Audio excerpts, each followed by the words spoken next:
sallallahu alaihi wasallam.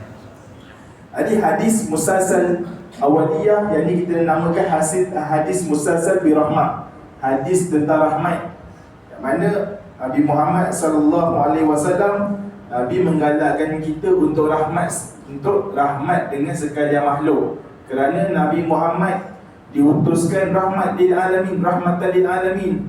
Jadi pada hadis ni, insya-Allah ketika mana saya baca hadis ni, saya meriwayatkan daripada guru saya, dan insya-Allah hadis ni kita dapat berkat, kita beramal, moga-moga amalan yang kita amal ni menjaminkan kita masuk ke dalam syurga bersama dengan Rasulullah sallallahu alaihi wasallam.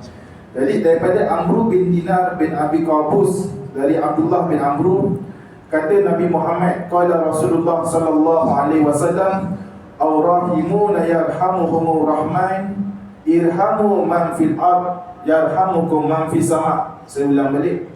Ar-rahimuna yarhamuhumur rahman, irhamu man fil ard yarhamukum man fis sama. Kata Nabi Muhammad sallallahu alaihi wasallam, orang-orang yang pengasih akan dikasihi oleh Allah Ar-Rahman. Maka kasihanilah kalian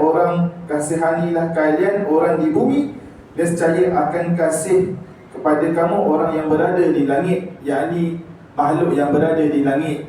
Jadi saya ijazahkan ini kepada tuan-tuan, puan-puan, adik-adik, akak-akak yang hadir pada majlis ini. Maka sebut, kami terima ijazahnya. Kami terima ijazahnya. Alhamdulillah. Baik, bismillahirrahmanirrahim.